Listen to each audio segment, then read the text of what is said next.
House ୱାଇଫଙ୍କ ଭାଗ୍ୟ। ଶୁଣନ୍ତୁ, ଗପଟି ଭଲ ଲାଗିବ ନିଶ୍ଚୟ। ଆଉ ଗପଟି ଭଲ ଲାଗିଲେ ଲାଇକ୍ ଓ ସବସ୍କ୍ରାଇବ କରିବାକୁ ଆଦୌ ଭୁଲିବେ ନାହିଁ। ପ୍ରାଚୀର ବିବାହକୁ ମାସେ ହୋଇଗଲା। ଏବେ ବହୁତ ଖୁସିରେ ଥିଲା ପ୍ରାଚୀ, କିନ୍ତୁ ବିବାହ କରିବା ପୂର୍ବରୁ ବଡ଼ ଶଙ୍କାରେ ଥିଲା, ବଡ଼ ଦୁଃଖୀ ଥିଲା। ନିଜକୁ ହଁ କରିପାରୁନଥିଲା କି ବାପାଙ୍କୁ ନାହିଁ କରିପାରୁନଥିଲା। ସେ ନିର୍ଭୟା ବି ଥିଲା, ସଂସ୍କାର ପାଇଁ ବାପାଙ୍କୁ କିଛି କହିପାରୁନଥିଲା। ତାକୁ ଲାଗୁଥିଲା ବାହା ହୋଇ ପଡ଼ିବା କୌଣସି ଗୁରୁଘର ପାଠ ନୁହେଁ। ଅସଲ ମଜା ତ ବିବାହ ପରର ପରମ୍ପରାରେ ହିଁ ନିହିତ ଅଛି। ତେଣୁ ନୂଆ ନୂଆ ବାହା ହୋଇଥିବା ବାନ୍ଧବୀ ତରୁ ଯେତେବେଳେ ତାର କଥା ଆରମ୍ଭ କରି କହିଲା କି ଜାଣିଲୁ ପ୍ରାଚୀ, ଶାଶୁ ଘରେ ଚଳିବା ଭାରି କଷ୍ଟ। ପ୍ରଥମେ ତ ସ୍ୱାଧୀନତା ଯିବ, ଉପରେ ନିଦ ବି ଯିବ। ପ୍ରଥମ କିଛି ଦିନ ତ ମୁହଁ ଦେଖା ମୁଣ୍ଡିଆ ମରା ଏମିତିରେ ଦିନ ଯିବ। ସାହି ପଡ଼ିଶା ବନ୍ଧୁ ବାନ୍ଧବ ସାଙ୍ଗ ସହିତ ଜଣା ଅଜଣା କେତେ ଆସିବେ। ମୁଣ୍ଡିଆ ମାର, ଚା କଫି ସରବତ ଦିଅ। ଆସିବା ବାଲା ସିନା ଅନେକ, କରିବାକୁ ଏକା ମୁଁ। ତେଣୁ ମୋ ପ୍ରାଣ ବାହାରିଯାଏ।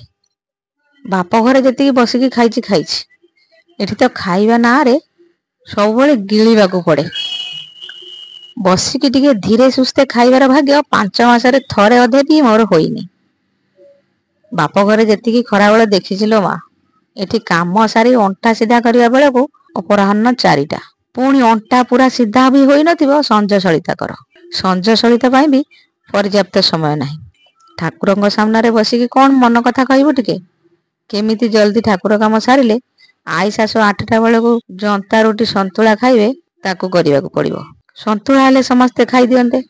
ଶ୍ୱଶୁରଙ୍କର କଷା, ଶାଶୁଙ୍କର ଝୋଳ, ୟାଙ୍କର ଭଜା। ଅବଶ୍ୟ ଦିଅରଙ୍କର ସେମିତି କିଛି ପସନ୍ଦ ନା ପସନ୍ଦ ନାହିଁ, ଯାହା ଦେଲେ ଚଳିବ। ଏତେ ସବୁ ଭିତରେ ମୋର କିଛି ପସନ୍ଦ ଅଛି ବୋଲି ବି ମୁଁ ଭୁଲି ସାରିଲିଣି। ଯେଉଁଦିନ ଯେଉଁଟା ବଳିଲା ସେଦିନର ପସନ୍ଦ ମୋର ସେଇଆ।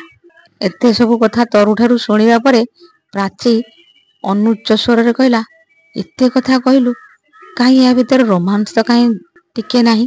ମାନେ ସତରେ ନାହିଁ ନା କହିବାକୁ ଲାଜ ଲାଗୁଛି ତତେ?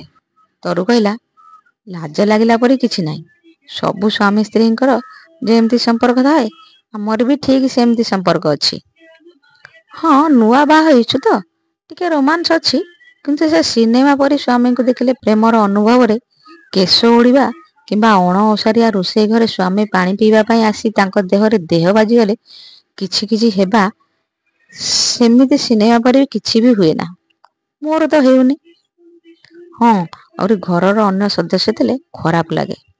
ଅସଲ ଜୀବନର ପ୍ରେମ ସେଇ ରୁମରୁ ଆରମ୍ଭ ହୋଇ ସେଇ ରୁମରେ ସରିଯାଏ। ତରୁ ଆହୁରି କଣ ଗପୁଥିଲା। ସେତିକି ବେଳେ ପ୍ରାଚୀର ବୋଉ ଡାକ ମାରି କହିଲେ, କଣ ଖରାରୁ ତରା ହୋଇଗଲା, ତମ ଗପ ସରିଲା ନାହିଁ?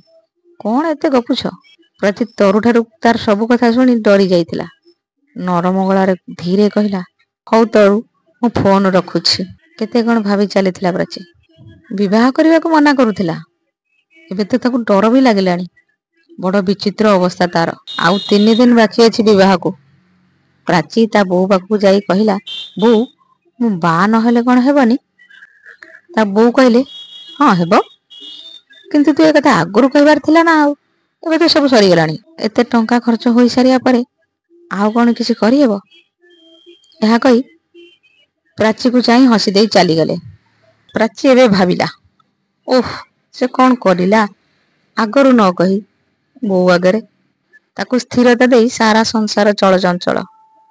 ଆଉ କିଛି କରିହେବନି। ପ୍ରାଚୀ ଭୟମୁକ୍ତ ହୋଇପାରୁନଥିଲା।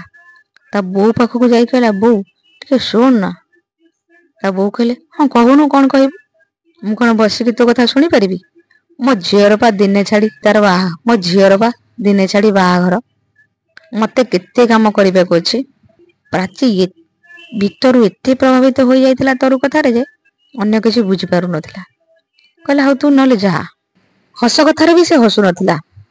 ବିବାହ ପରେ ବିଦା ସମୟରେ ବହୁତ କାନ୍ଦୁଥିଲା, ଯେମିତି ଏଇଟା ତାର ଶେଷ ଦେଖା, ଆଉ କାହାକୁ ସେ ଦେଖିପାରିବନି। ତା କାନ୍ଦ ଦେଖି ଘରେ ସମସ୍ତେ ଆଶ୍ଚର୍ଯ୍ୟ ଥିଲେ।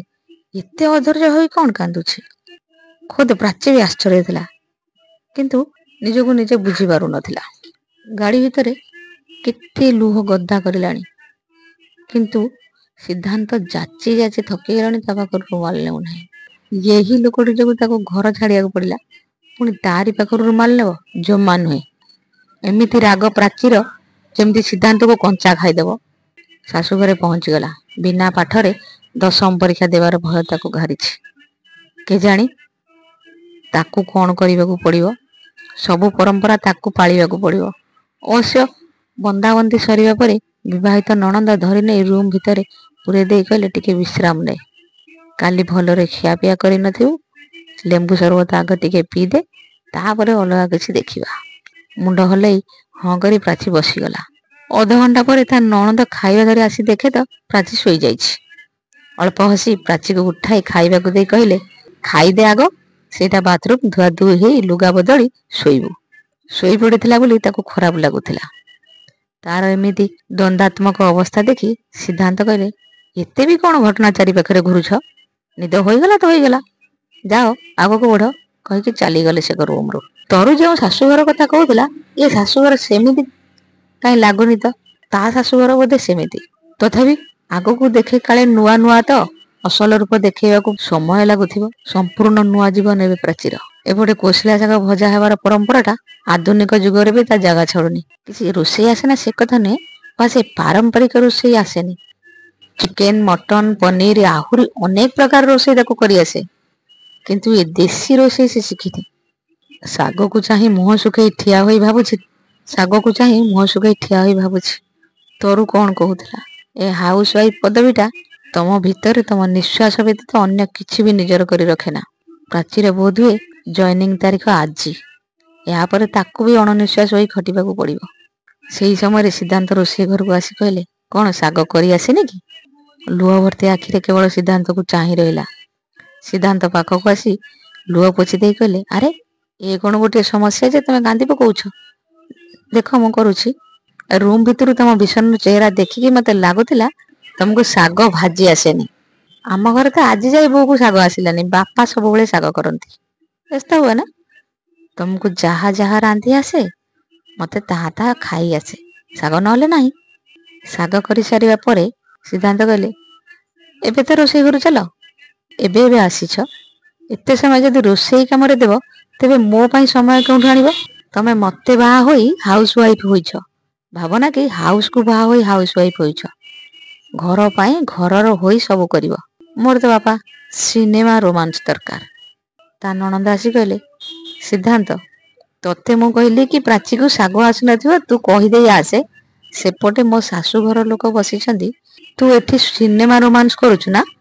ଦିଦି ଦେଖ ତାଙ୍କ ମୋ ଭିତରେ ଡିଷ୍ଟାନ୍ସ କେତେ, ଟିକେ ଆଗେ ଦେଖ, ଏମିତି କଣ ରୋମାନ୍ସ ସବୁ ହୁଏ? ପ୍ରାଚୀ ଲାଜେଇ ଯାଇ କାନ୍ଥ ଆଡ଼କୁ ମୁହଁ ବୁଲେଇ ଦେଇଥିଲା। ତା ନଣନ୍ଦ କହିଲା, ଯା ଏଠୁ ଏବେ ବଦମାସ। ସିଦ୍ଧାନ୍ତ ପଳେଇ ଗଲା ପରେ ତା ନଣନ୍ଦ କହିଲା, ଏବେ ଚାଲ ସମସ୍ତଙ୍କୁ ଶାଗ ବାଢ଼ି ଦେବୁ।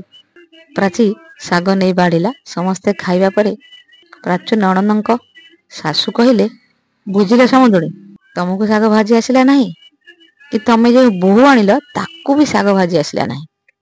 ଏ ଶାଗ ସିଦ୍ଧାନ୍ତ କରିଛି, ଟିକେ ଚାଖିକି ଦେଖୁନ। ପ୍ରାଚୀ ଶାଶୁ କହିଲେ, ଆରେ ମୁଁ ତ ସେଇଥିପାଇଁ ତାକୁ ବୋହୂ କରିଛି, ନହେଲେ ତମ ସମୁଦି ମତେ ଖୁଣ୍ଟା ଦେବେ, କହିବେ କାଲି ସକାଳେ ଘରକୁ ଆସୁ ଆସୁ ବୋହୂ ବଢିଆ ଶାଗ କରୁଛି, ଅଥଚ ତମ ଦ୍ୱାରା ହେଲାନି। ଏତିକି କଥାରେ ସମସ୍ତେ ଜୋରରେ ହସୁଥିଲେ। ପ୍ରାଚୀ ଭାବୁଥିଲା, ତରୁ ଯାହା କହୁଥିଲା, ଇଏ ତ ସେମିତିଆ ଶାଶୁଘର ନୁହେଁ। ତେଣୁକରି ସବୁ ହାଉସ ୱାଇଫଙ୍କ ଭାଗ୍ୟ ସମାନ ନୁହେଁ ନା। ରହୁଛି, ଧନ୍ୟବାଦ। ସବସ୍କ୍ରାଇବ କରିବାକୁ ଆଦୌ ଭୁଲିବେ ନାହିଁ।